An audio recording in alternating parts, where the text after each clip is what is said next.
Hey everybody, it's Mary here with more of Braving Midlife Discussions. Today's topic is, where would you live if you could? You know, this is a great topic as we grow into this next best version of ourselves. Sometimes we don't want to be where we are right now. Where would that be for you? Let's have a discussion about it. How are you planning on getting there? What do you need to let go of? Who's going to go with you, and where is that place going to be for you? I can't wait to hear what you have to say. All right. So speaking of living someplace else, let's get the show started. Today, we're going to talk about, where would you live if you could? I'm not sure that I have totally figured that out yet. I'm in Poland right now. I've been here in Poland for a little over 8 years. My husband and I bought this apartment 5 years ago. I can't believe I've been in one place for 5 years. And now we are getting ready to go on a road trip in 3 weeks. I think it is 3 weeks. And we're going to go back down to Spain to check out some other places. And so it's like we're at that stage where we're like, do we want to stay in Poland year round? The winters are lousy here. I don't really need to do winter. What else do I want out of life? If you follow me at all, I actually do have a love affair with Poland. So I feel like I'm kind of cheating on my lover by even saying that I want to go to Spain. But we're going to go try it out anyway. And so today's topic is like, where would you live if you could? What's important to you? Kerstin is here. Kerstin's, on her journey. I'm kind of on a journey. I felt like I was settled, and now I'm kind of not. So we are, like, the floor is open to, what do you want? Do you have a time frame? Is it just a thought? Is it just an itch that won't go away? What is it for you, and where would you live if you could? So, Kerstin, I'm going to start with you. Why is that? Why would you? Because you are on an amazing journey. Well, yes, I'm actually physically on a journey. Not only physically, I'm emotionally on a journey, and very many other areas. So right now I'm joining from Germany. I've been here now a little over 2 months. Obviously, I was born here, I was grown up here. I was brought up here, but I started traveling pretty early when I was 11, and I've had itchy boots since. So right now I call home New Zealand, and I have been living in New Zealand for a bit over a year and a half. And so this is the more recent sort of travel, but now I'm in Germany and I go to other places in between. So sometimes when you ask me where's home, I don't really know, because in my vision board that I created not long back, there's a mention of, I'm going to have several homes. I'm going to be in several different countries. And as it sort of kind of starts panning out, I am in different countries. So yeah, so be cautious what you wish for. It may happen, and then you have to deal with packing and not, small suitcase, and you have to. And I'm a motorbike rider, so I have to, I don't have much stuff much space where I can carry nice dresses and stuff. So I'm pretty limited with that. But yeah, no, it's a call. It really is a call. But I think at the end of the day, and maybe that's also what discussion is all about. There's endless opportunities, endless opportunities. And yeah, and I think there's a right fit for everyone if you just sort of look at different options and start playing with different ideas. Many people, especially, at midlife or 50s, 60s, 70s, many people are traveling for a specific reason: health reasons, financial, job, seeking for a job, a relationship. Like, is there something that's drawing you to a specific place? Well, yeah, I mean, because of the work I used to do, I used to travel for pretty much 15, 16 years as part of my job. So I've been to a number of countries, and one of the countries is Nepal. So I lived in Nepal for 10 years. And obviously, I'm no longer in that job, but the business I'm starting to create now is Nepal is pulling me. So that's motorcycling. And that's a place that's very dear to my heart, just because I lived there for so long and I speak the language. So that's more now from the business perspective side, or also more for private reasons. When I look at New Zealand, I've met Brian 5, 6 years back in New Zealand. So obviously, I need to spend some time. I want to spend some time in New Zealand with him and do the stuff that we really like to do. So for me, it has really changed from I don't really go on holidays anymore in the sort of the sense that I sit in a resort, but when we go traveling. We usually hop on bikes. I hop on bikes, and hopefully in the near future also with women who like to join our tours. Hmm. Hmm. Marianne, are you considering a move of any kind? No, but I do want to travel. I still need the home base. Okay. I'm a new grandma, Yay, and I congratulations. thank you. I'm watching her twice a week, so I kind of feel obligated on that. Yeah. Um, I'm retired, so I can go when I want to. Um, Theoretically, my husband doesn't want to travel, so I'm just planning on going without him or taking going with somebody else. I'm not going Yeah. to sit home. Um, Yeah. and the other thing that keeps me home is my two cats. I know it sounds, Hmm. I'm not a cat lady. I'm just a cat mom to these two cats. So I feel bad when Yeah. they're very attached to me and they kind of act out when I'm gone. So, um, it's hard on them to leave. So I Yeah. don't know if Got it. I go for a very long time. Yeah, totally get it. And it's interesting that you said that your husband doesn't want to travel because what I find there's so many women in the Facebook group and in that join these calls or that are clients that are our age and their husbands feel like it's almost like they worked all their life to create what you have, and now they don't want to leave, and the women are like, I've been cleaning this place all this time and taking care of it. I want out. I want to go traveling. So there's this push pull of what do you do? How do you traverse that conversation, and how does everybody get what they want, uh, you know uh, out of this time in our life? You said, as a retired person, I mean, other than some obligations, you could essentially take off, but then there's this, what do you do about that, a relationship, an animal, you know uh obligation to another family member, like, or it could be a parent, like an aging parent, for instance, like, what do you do about that? So that's all, legitimate, right? Those are all kind of legitimate things that we all need to figure out. Kirsten, your mom is elderly, right? She's Well, but 80. she wouldn't say yes to that. No, she's 85, but she's not elderly. The other ones, the person on the walking frame, that's an old person, but she's definitely not. But she's 85, yeah. Okay. Yeah. And does that tug at your heartstrings every once in a while, or What's that? does that tug at your heartstrings every once in a while? If your heartstrings, if she needs you or something and you're Yes. away. Yes. Yes. Yeah. But, I mean, so far so good. She's still she lives by herself and she refuses any help, so I can't be of help anyway. I do whatever while I'm here. But no, I mean that's obviously, the downside of being away and traveling so much. But then I figure if something happens, I'm just always just a flight away. And obviously New Zealand is a little further, but I do miss out on that, just pop around for a cup of coffee or, we go to movies or stuff. So obviously that we don't have.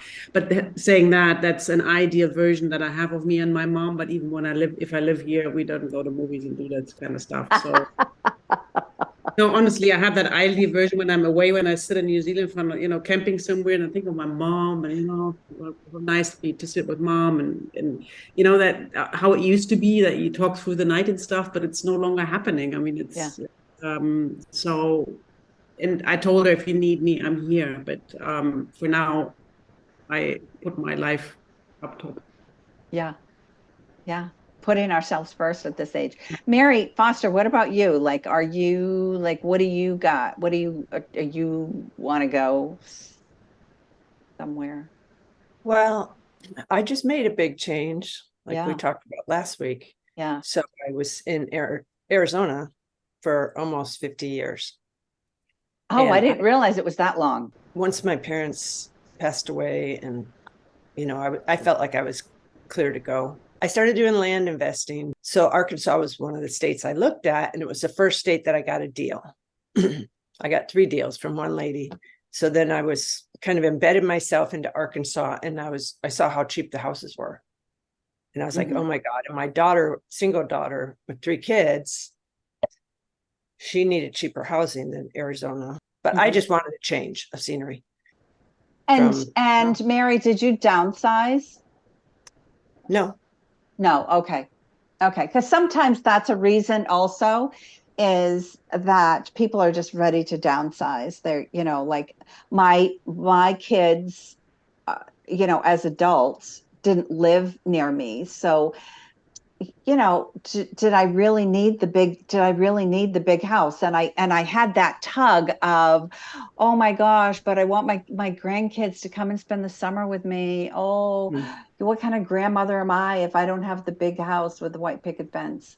And then I realized that, like Kerstin said about her mom, like that was that was from the movies that I grew up on, right? You see all the kids going to their grandmothers for summertime. Because I never did that. My grandmother wasn't the kind of grandmother that you would even want to go and spend, summer with. So, I didn't have that, but I had it made up in my head that that was what I was supposed to do. And then I, realized that I would be really miserable if I actually did that, because it wasn't me. And I was, trying so hard to be the me that I always wanted to be. And I had to, I had to do a lot of journaling and a lot of, uh, you know, looking inward about who I was, so that I could leave all the thoughts of I'm not enoughness grandmother wise. I could leave that behind, and that I could be a different kind of grandmother that maybe wasn't portrayed in the movies. For me, I was guided by a health issue.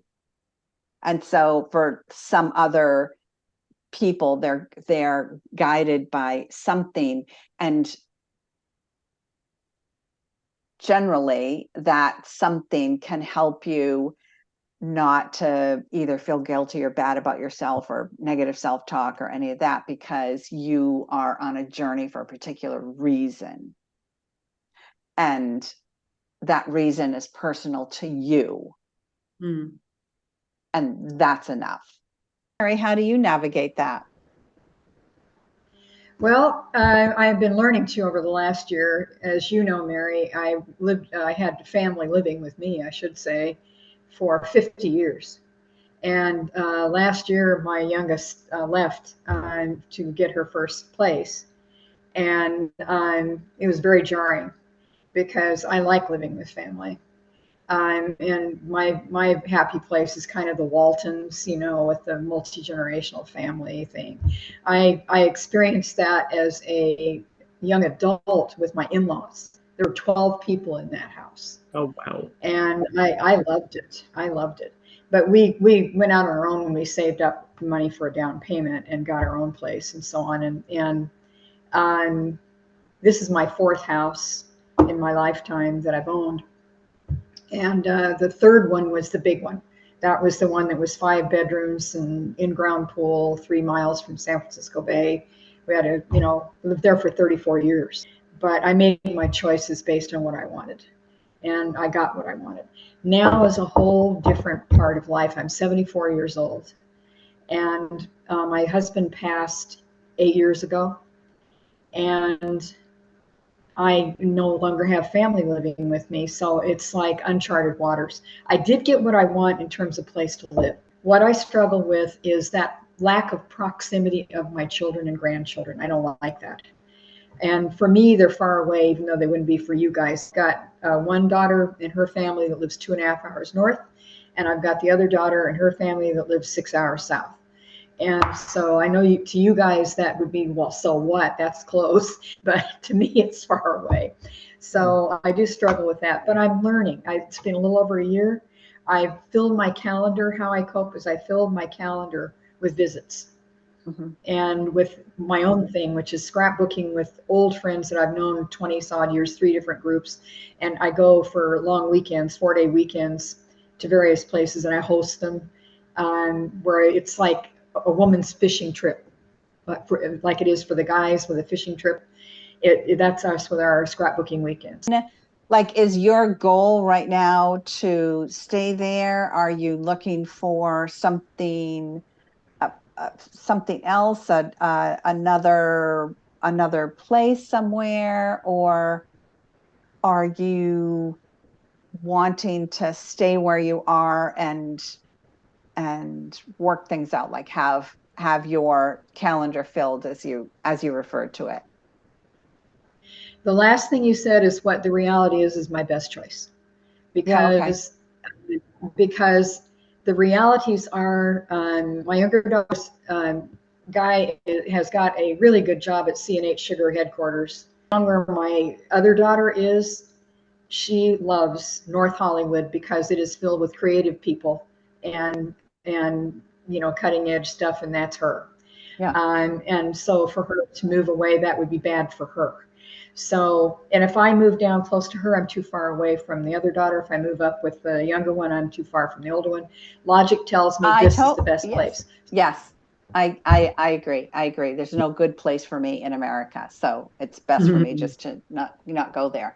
So, so Kerstin, talk about your process of moving from Germany to, well, were you in Germany or were you someplace else when so you met Brian? Did you meet Brian in New Zealand? Yeah.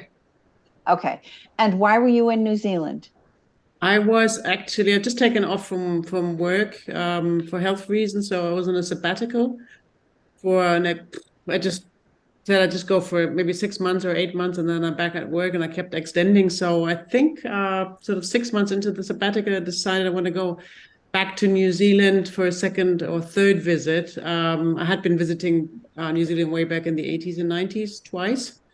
And it was always been a hard calling to go to New Zealand. I don't know why. It's just, I just always wanted to go back. And I did go back and backpacking. And I came back with Brian and not physically, but, I'd met Brian, and he's a motorbiker. And I think that's exactly that time when my life started taking a different turn.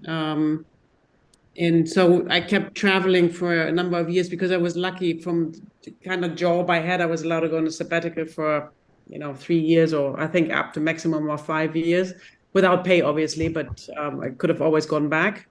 And after 3 years, I said, I don't want to even think about going back any longer to that job. So I quit my permanent job, which was a bit of a drama, but I finally managed to do it. And I wasn't until, so I met Brian 2017, and I wasn't until 2021, that was actually during COVID that we made an effort, and he managed to get me back into New Zealand, which again was a drama because the borders were closed at that time. Right. But I still had my apartment here, just because I didn't know am I going to succeed or not. And last year in summer, I came back to Germany, and then I just gave everything away that I had.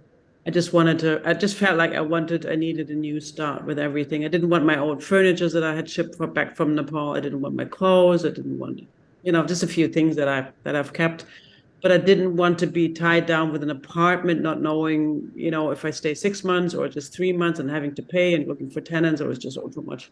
So yeah, I wouldn't consider myself a nomad, but I've really downsized, and I just what would you call yourself? Because I'm looking for that name. I'm looking for that name myself.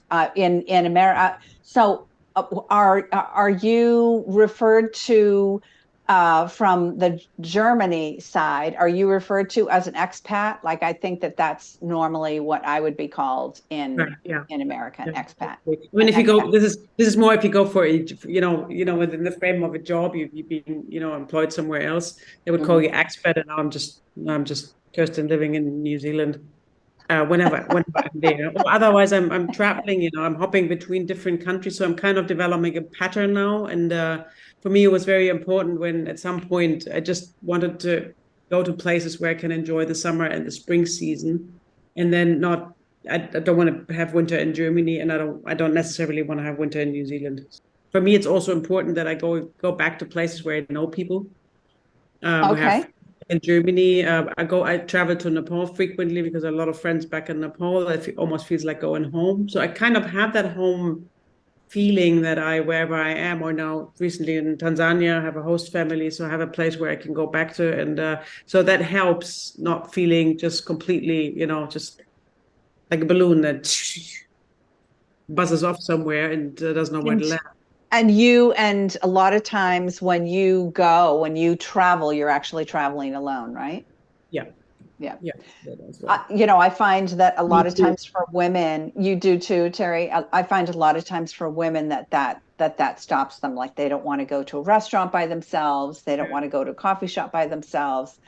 And I think it's picking up though. I've started meeting a lot of women. They're out there doing it, and they're younger, they're older, So it's a matter of what you like and what you feel confident about, and sometimes just trying it out. I love going to restaurants by myself. I think it's awesome. It's a good meeting point and meeting place, and but it's not everybody's cup of tea. So but then there's a lot of circles where you can go, and groups that you can sign up, like individual single travelers, or women journeys or whatever. So there's a lot of stuff that we can really do and connect, because we're not the only ones wanting to travel by ourselves. But sometimes it's nice to be in a group, right? You still travel by yourself, but then you land somewhere, then you have a group of friends or new friends that you're going to spend like 2 weeks hiking with, or cycling, or motorbiking, or whatever. Yes, and I think that, I don't know about for you, but for me, friendship is kind of different, because now I have friends all over the place, and I may not speak with them for a month or two at a time, but I still consider them my friend. Like, I don't have any problem like calling somebody up, for instance, a friend in Italy, for instance, that I might not have talked to for several months, and say, hey, I just want to let you know I have an opportunity to come to Italy. Do you have time? I'm coming these dates. You want to go grab some dinner? Like, like that's, and I still consider that person a friend. Sure. Right? Yeah. Friendship. Sure. I understand that completely. Do you? It's not necessarily that friendship, that person that I'm going to talk to every day, or that's in my life.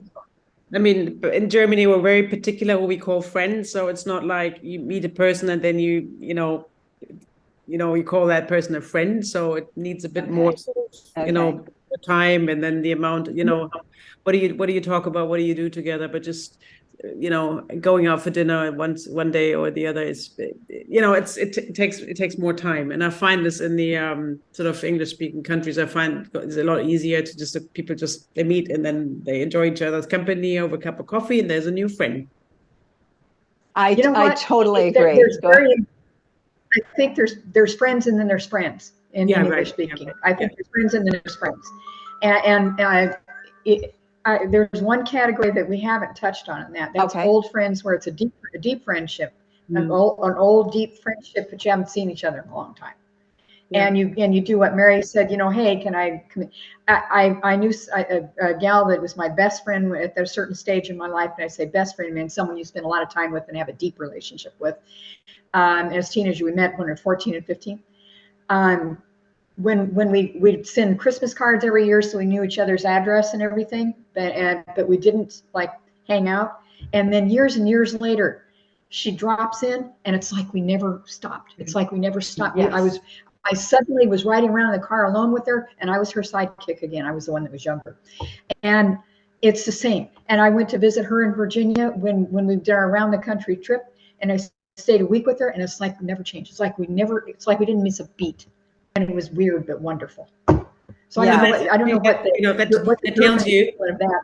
Yeah, that tells you don't necessarily have to live in the same town or in even the same country. But I come back after a year, and now for me, a year doesn't feel that long because so much stuff happening. It just goes by, like and I come back and it's like, wait, where did we leave last year? But for me, it's important that I just feel so, I have some really loyal friends here, and I do want to spend some time here every year, and also with my mom, obviously now. So I just try and make it, and that has to fit into my sort of, the design that I'm creating now. Where do I want to live? I still, as long as my mom is around, I want to be in Germany twice a year at least. Same as you go to the US, Mary, you make an effort to go visit your family, and I think it's important. Yes, at some point, no, my mom can't travel anymore. New Zealand is a long way away, and I know that, and so that's out of question. Mm-hmm. One thing that you said made me I've been reflecting lately because I just came back from America of, can I structure my life so that I know I have dates of where I'm going to be places? That it kind of scares me almost to commit to a schedule like that. But it would, on one side of it, it would kind of make things, everybody would know, oh, Grammy's coming. She always comes these dates, Grammy's coming. Or to know where I for work purposes too. I do a lot of work here. I do a lot of workshops here in Poland, and it would probably be nice for the people that I work with here to say, okay, you can count on me for your fall semester or your spring semester. Where right now I'm like, I'm not committing to anything because we're going to go on this road trip and have no, estimated time of return. So is that a good thing, or is that a bad thing? Is it, Sounds good to me. Wonderful. Sounds good. That sounds awesome. If you can afford not to commit yourself, I mean, that's the best thing. That's the best thing that can happen. You're really free, and so, if you.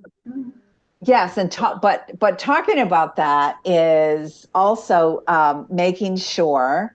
So I don't know if any of you know this, or maybe everybody knows this, that you have 90 days to stay in any one country. And I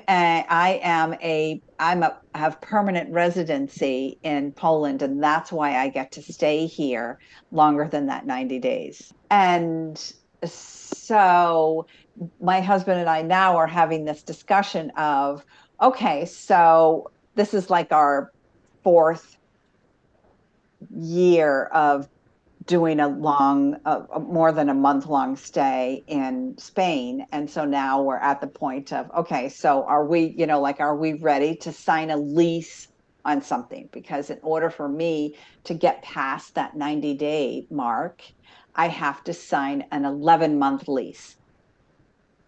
And am I like, yeah, right? That's a commitment.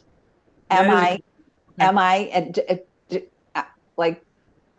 what's it going to take? And then I look back and think, well, it was so easy to move here. Like, why am I even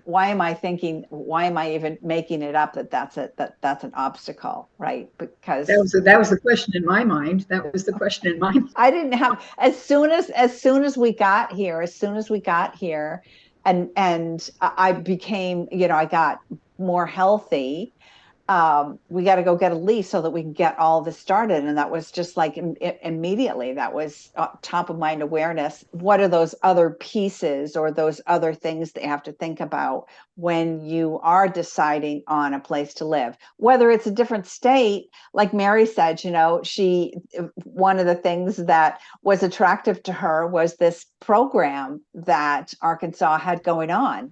Right. So, it's, what are those things that will draw you to some place if it's not family opportunities or financial, or Kerstin, like for a relationship? If there wasn't a Brian, would New Zealand be your place?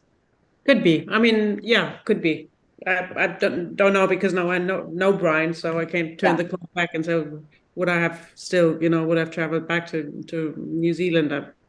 How to say, really hard. As a country that I really like and I enjoy being in New Zealand, especially during the summer months. But I don't think it's going to be my last destination, or it's going to be one destination of a few more, just because I keep on, for now, as long as I can move, I want to do my job. And that requires me to travel, but it's just nice to know that maybe in end of October, I'll be back in New Zealand just when it turns spring, I just love having for me now, that's, I don't commit myself to live here. I'm not fully committed to live in New Zealand, but that suits me because I want both. I want to be on different continents during the summer season. So and that's played out so far. I mean, it's not everything is easy as it may sound. It's also at some point it also stresses me, having to pack again, and then I've just sort of touch base with my friends, and then I have to go again. So but I'm sure I'm going to find a solution for it. So it's nothing cemented in concrete, so I can always say stop. Kirsten, can I say to you what I heard you say, so you tell me whether I'm on the right track understanding your situation. I heard you say you don't like a heavy winter. You don't like the stresses of the heavy winter. So since New Zealand and Germany are in two different hemispheres, you could go back and forth, and that could solve that problem. But it also sounds like it is a big upheaval to have to pack that much and that often. So it's kind of, I'm hearing you say, and you also have to go other places for your job. So I'm hearing you say that you're trying to make the best around those requirements. Is that right? Yeah. Like kind of trying to strike a balance given those realities. Am I hearing you right? Yes, that's right. That's right. And I haven't done it that long yet. So, I just have to see how my ideal case would really be that April to September, I'll be traveling, and then the rest of the time I'll be in New Zealand. So that's the ideal case. And I also want to earn enough money that if I feel like traveling to Germany for 2 weeks, I have the money to do just that. So I want to have that freedom. Did I also hear you say that you like the freedom, though? You don't like to schedule too hard and fast. Did I hear that too? No. I mean, I'm not like Mary goes to the US and she's everything lined up. I don't. I just tell my friends I'm here, and then we make sort of meetings and trips while I'm here as we go as we get on. And you like it that way. And you like it that way. Yes, because I have my little place here in Hamburg. I just rented an apartment for 6 weeks, and so I have my little home base here. I have a couple of friends close by. My mom is not too far away, so I can venture out and then meet people and friends. And otherwise, I'm still working, so I'm not here on holiday. So I still need to do my writing and promote my business and stuff. So with one leg, I'm always doing stuff. So sadly, that's a downside of not having a paid job where you get, rest and recreation every now and then. The love-hate relationship with being an entrepreneur. Yeah. But it's Yes. But for me, it's always been, if I'm too long in a place, I get itchy feet. So I need that tickle of being on the road and, connecting back. And I think also, we also, we humans we're also made that way to not gather that much, to sort of have more fluidity in life and be in different places. like a not like a nomad, like they live today, but especially in Germany, people don't move here. They have a house, they buy a house, and that's until they die. The moving like you have in the US or also New Zealand. My God, that's just done. Just happens, and people go and move from North to South Island, and it's very flexible, and that's what I've in Germany. That's why for me this is too heavy here. People just look at the construction of these houses. It's made for eternity, and that's just like, oh my God. So I find that too much. And I think in that sense, New Zealand serves me well because it's it's lighter, it's more air, it's less people, it's less congested. So Well, do you guys, well, all of you, do you find that you go towards something that sounds attractive that's different than what you have at the moment? You go there, you enjoy that for a while, and then what you had before sounds kind of good, and you want to go back to it. And there's that balance between moving around too much and maintaining the freedom to go. There are, I don't know if this has happened to you, Kirsten or Mary, but there have been times on this journey since I've left the US where I got so excited about seeing someplace new or going someplace new that it's like sometimes it's almost tiring. Like I'm when people say, oh, you're so lucky to have your life, and I'm like, oh geez, honestly, I'm so tired. I'm so tired of traveling. Like I never thought that those words would come out of my mouth, right? And Yeah. it is true. Like, I just came out. Well, not just, but I came back from the U.S. the first week in August, and now I was like, I don't even want to go out to dinner. My husband has been alone for 2 months, and he's like, oh, let's go out to dinner, and I'm like, okay, Mary, thanks. I'm like, no, no, no, no, no. I just as soon have a peanut butter sandwich here at home as to go out, as to go out. So, I get that way. But now, as you, Kirsten, have these itchy feet, now it's like, okay, September's coming. I would have been home for a whole month. Let's, Right. where are we going to go? Yeah. And we've been, and the push for this trip was that we've been invited to stay with a friend in Belgium that I've never been to his home before. And he happens to have a significant birthday coming up and wants to throw a big party. So that kind of started this whole idea of, well, while we're out, we might as well go to Spain, or we might as well go drive someplace else rather than come back to Poland. So, I mean, it's nice to have that flexibility. I'm happy that I have created a life that does include that kind of flexibility. Who's Eileen? We haven't seen Eileen. I haven't seen Eileen. Sorry, I'm kind of in a bad location for being on camera, but I feel like I think it's the Gemini astrology sign, which is the dual personality, the twins. I feel a bit like that. I've traveled a lot. I lived in Australia in my 20s, and now I'm in the home that I raised my kids in for 20 plus years. And it's an expensive area that we got into when it wasn't so expensive. So now I could never afford my house, if I hadn't already bought here. And it's hard to find some place to downsize to. But I'm also super attached to people in my community. So like when I lived in Australia, and especially back then, of course, the internet, there was no FaceTime. A phone call was 80 cents, $1 a minute. So I felt very split in half there, that I loved living in Australia, but I so missed everybody in the US. Yeah.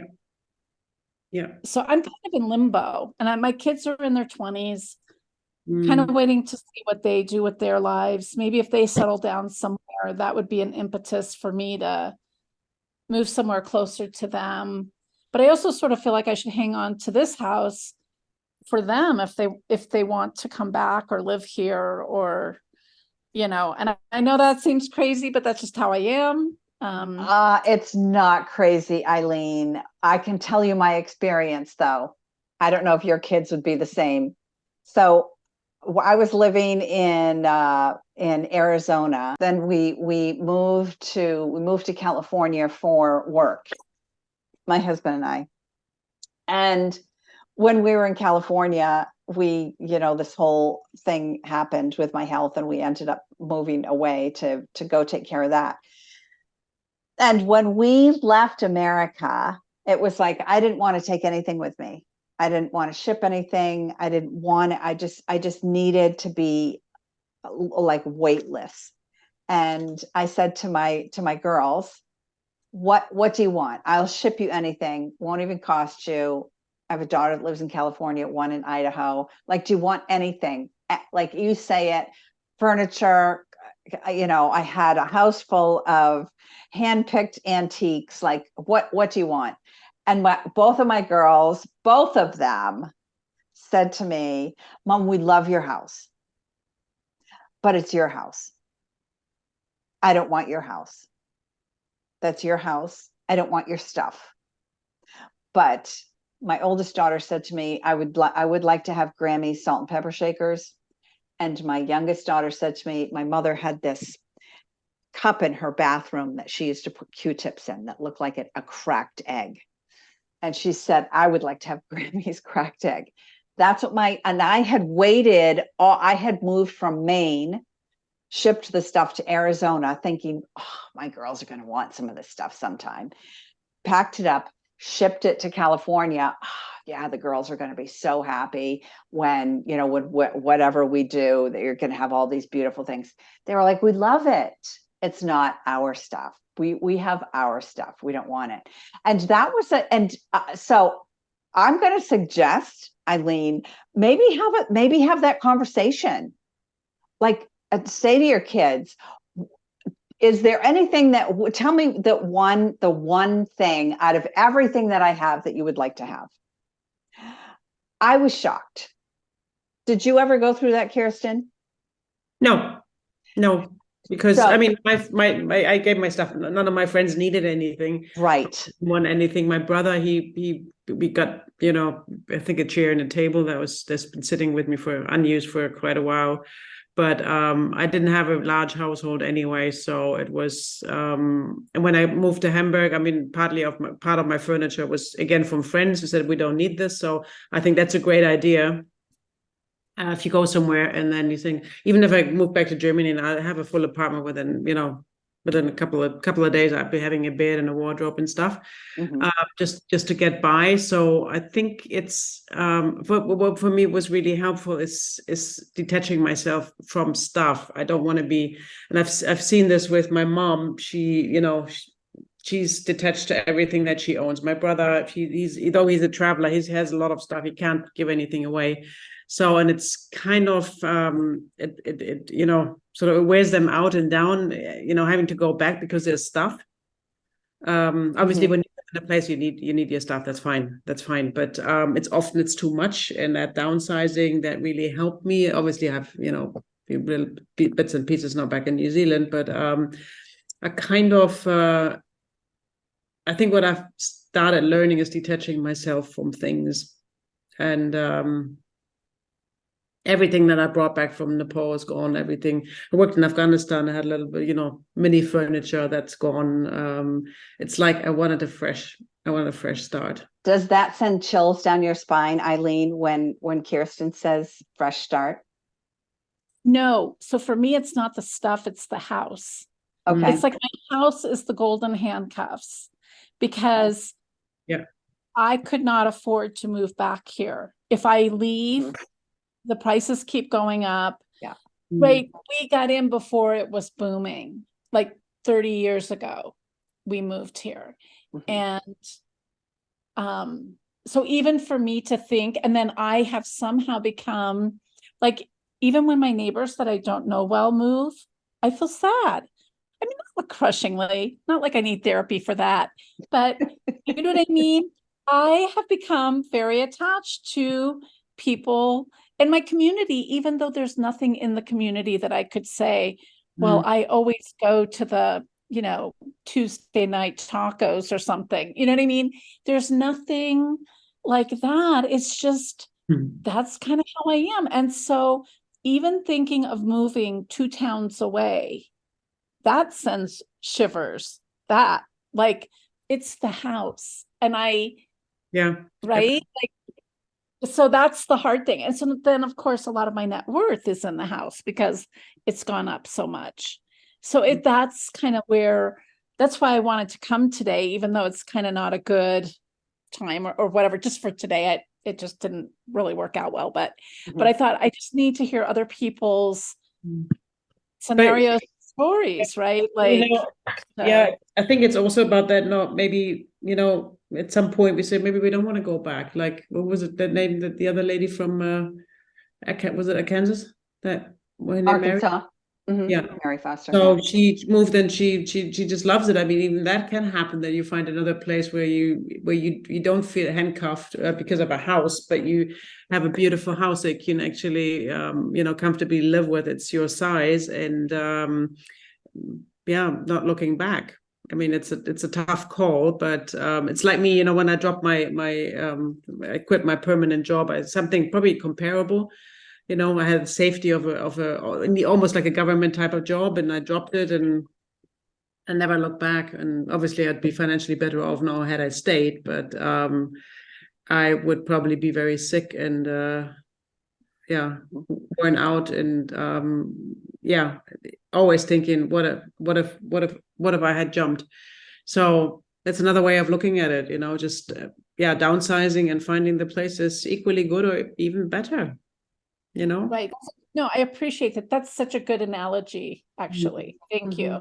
Yeah. Oh, you're welcome. No, we Eileen, took, you know, and Eileen, I'm not saying it's easy. I mean, I've struggled with letting go of that job for pretty much the entire time I worked for that company, because I'm never really happy in that place. So maybe that's a slightly different story. But when I had that security and that safety, and then at some point I recalled, I said I'd never wanted to get stuck in a job because of the money, and I was feeling uncomfortable. So I earned money. I started loading up and loading up and loading up, and said, this is not what you're here for. So yeah, no, but it was a tough call, and I had no one had in my family I could you know, what if I jump and nothing happens? And well, you know, that's your call. No safety net, and I'm still alive. Eileen, is there a place? Is there some other way of living that you'd like to experiment with or check out?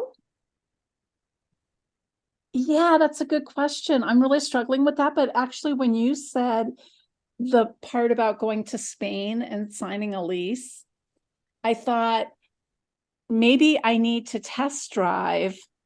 Yeah. Even if I went 2 towns away and just rented something completely different, like maybe I'm in a condo, because right now this is a single family home with a yard.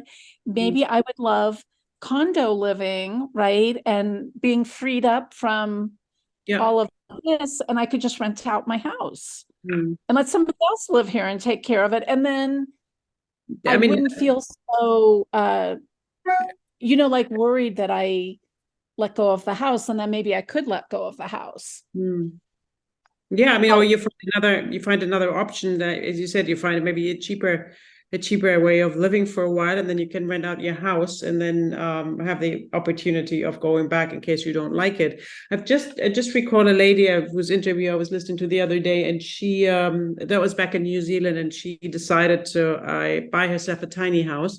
Now, New Zealand is really big on tiny houses. That's not everybody's cup of tea. But the way she's done it up, you know, the outdoor area and stuff, so it almost felt like, yeah, she's in a beautiful place. But what struck me was that she said, finally have enough money to travel. So that's how she had and that was never on her on her agenda before, because she couldn't afford it. But then she said, I want to travel and I want to find something that I can actually manage. And then she ended up in a community. So a beautiful property. There were, a couple of tiny houses. So I think that's a really nice way of, being in a community as well. And the tiny house costs you what, $100,000 if, and that's probably, the higher end anyway. But I just go and try places and see what you like. And then, don't do a final decision. Well, we said at some point in another call with other people, even if you wanted to have an idea of moving to Spain, go live in Spain in winter and see if you really want to live in Spain. Yeah, one of the other things that's really popular here, so moving here, I've learned a lot about property ownership. So here in Poland, it was a communist country, right? Now it's a democratic capitalist country. But back in the day, it's, mortgages, for instance, are pretty new here. Maybe, I don't know, 15 years, people have started having mortgages. Before that, people paid cash for everything. So because up until the wall fell in 1991, there wasn't even a stock exchange here. So people really literally hid their money under a mattress. So people would take their money and buy another apartment so that they had something tangible, right? And what happened was that people ended up, like the average person would end up having several different apartments. And they didn't rent them out because they didn't need to, because they paid cash for them. And here America is the only country that I know of that has property tax the way that they do. My property tax on my condo is $58 a year. So it's very how taxes are done is very, very different. So people would be able to have other properties literally at no cost. You turn in a condo like this, I would just turn the water off and the electricity off and leave, because I know the pipes aren't going to freeze, nothing's going to happen, right? So the concept of and people will stay, like will stay in their apartment for a lifetime or for a long time while the kids are growing up. And it's not that people are everywhere are transient, but their thought about staying, I don't know if it's staying in one place or having the flexibility to go other places. And I think, I don't know about you, Kerstin, but I think that it stems from vacation time. In America, we get 2 weeks, maybe, but we don't take those 2 weeks. America is one of the largest countries in the world where there's an overabundance of vacation time in the kitty that's not being used, which actually costs the company money.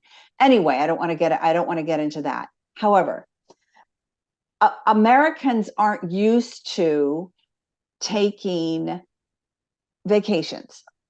So we never get to, like here, pretty much all the manufacturing plants are closed throughout Europe for the month of August. Like you have a month off in August. Oftentimes you also have a month off at the winter holidays. So people are used to going. I think that for we Americans, we're not used to going and like hanging out someplace else. So what I found really interesting was when I came over here was how it's a way of life. Like going and staying someplace for a month at a time is part of a way of life. and it's not something like you really have to commit to. So people will go to different places, different countries, different states for we Americans. And they'll do it several different ways. They'll go and rent a place for a month, for instance, Airbnb, booking.com. There's lots of different avenues or apps that you can use to do short-term rentals, which are really, and for many instances, quite affordable. And sometimes they'll leave their place empty, but oftentimes which we haven't ventured down this road yet. We're thinking about doing that probably next year after we do this trip, which is to put our house up on a home exchange. And we have several friends here that live in the complex that we live in that do that. They put their condo up on home exchange, and they travel all over the place. And the thing that it gets them, Eileen, and I just want to plant this seed in you, is that I'm from Maine and I'm from a small town. I had never lived in a city before. So when we decided upon Poland, I wanted to live in a city. I wanted something totally different so that I could almost I wanted to scare myself. I wanted to challenge myself to do something way different. And I had never lived in a capital city. So I wanted to live in Warsaw, to experience the protests, the things that go on in a capital city, because I didn't know what that was like. But I wanted to have public transportation because I'd never had that. So when thinking about trying something new on, you might want to make a list of what would you, if you could rewrite the rules, what would you like to have? So, for instance, is public transportation, would you like not to have to drive? Would you like to be able to walk to go have a cup of coffee? Would you like to be able to walk to a museum? Would you like to be able to walk to the beach, like what Terry has? What is there something that you could pinpoint, a thing, or wish that that would inspire you to do something different, and then you go find that for a month. Then you have for instance, in your case, to go in a condo. I happen to love condo living. I had never lived in a condo before. I can't. Now I don't, having a house isn't what I want to do, because I like the fact that I can lock the door and run. I can lock the door and go, right? It's a great concept, by the way. Right? So is there something that you could try differently, even if it were for a week or a couple of weeks, that you might go, oh, this wasn't so bad. Maybe I'll try this for a month next time. Right. No, I think that's brilliant. Yes. Yeah. I need to start working on a list and really identifying the desires, Yeah. So. Yeah. There's no risk in doing that. It's a good thing. You're not giving up your house yet. Even if you put it on the market for a month, even here, it's super easy. And then you just take off and get the rent. And then always know you can go back and then start exploring. Maybe in a year's time, you're ready. Right. Right. Or maybe just find there's always a solution for everything. But what struck me when you said this is the golden, what was that? You said the handcuff? The golden handcuff. Yeah. That sounds like, something, a part of you is ready for a change, because if you really loved your house, you'd be saying, oh, it's all cool here, I'm going to stay. So it's tying you down. And from my own experience, there's a solution for everything. And there's always a place that, because I've moved so many times in my life, and every time moved, wherever I moved, it was an upgrade to where I came from. But that's me. I mean, I think I've been practicing this for so long. So let me say this about that, Kerstin, an Yeah. upgrade from where you came from. So I moved to a foreign country from a big house. And my husband and I live in 450 square feet. And I am thrilled by it. I didn't think that I could do that, Eileen. Honestly, I thought it would be me that would have the problem. I thought that I would like hurt him. I literally, seriously, I thought, like, I don't know, he's going to get in my way, or because he's totally retired. And I thought, oh my God, he's going to want to be joined at the hip. And I don't know if I'm ready for that. And I actually love it because it forces us, which is another thing to think about on your list. It forces us to go outside, which is a European lifestyle. Generally, Europeans do not have big spaces. Therefore, they are outside all the time. You need to take off, Kerstin. I'm already late, so I need to run. But Okay. yeah, interesting chat, and all the best. And maybe we keep hearing about your story, your future plans as we move on. Thank you. Thank you. Best of luck. Best of luck. We're here if you need any advice or further ideas, for another round of brainstorm. We're here. Totally. Okay. Love you guys. Absolutely. Thanks, Kerstin. Bye. See you soon. Thank you. Bye-bye. Bye. So just to wrap this thought up, Eileen, is maybe this, like what I've experienced here in living in Europe. I never thought that I would be an outdoors person, like, oh, honey, let's go for a walk in the park, or, oh, honey, let's go to this exhibition. I was never really that kind of person.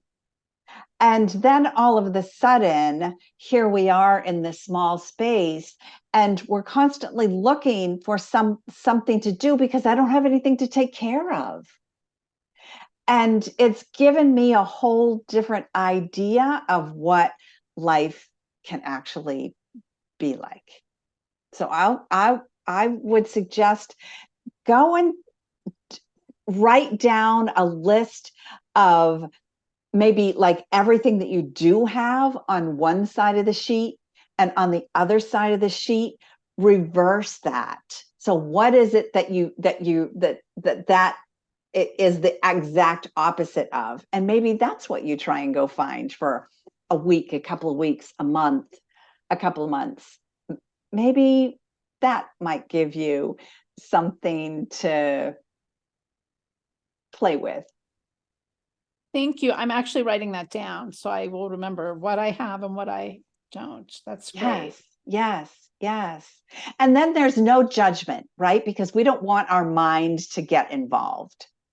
Because sometimes when we start thinking, oh, we want a different way of life, or we want to go try something new, our mind will say, well, no, you're not. You're fine right here. But if you go, oh, well, I'm just going to see what happens if I look at this, or I try this for a couple of weeks, or I try this for a month. I'm not committing to anything, but I just want to go try something. I just want to go try something different. Then you can do it with, I'll say, ease and grace, which is always a nice way to walk through life, rather than pushing your way through like a bull in a china shop, right? Just allowing whatever is going to happen to unfold. That's really right. Yes. Not absolute pushing. Best way things can unfold. Okay. Thank you. I can't wait to hear. So I hope you'll send us an email or something, and let us know maybe what feels right, what doesn't feel right. I tried this. I didn't like that. I liked that. I don't like this. There are things that I love about Poland. There are things that I hate about Poland. There are things that I'd love, for instance, love about Spain, things that I hate about Spain. But in the end, the overall thing that I think about for instance, living in Poland for me is the lifestyle that I get to lead, and almost a freedom, crazy enough, to be living in Poland, because, as a kid, I looked at Poland as this big, dark, scary place. And here I am living a beautiful life that's all unfolded just the way it should.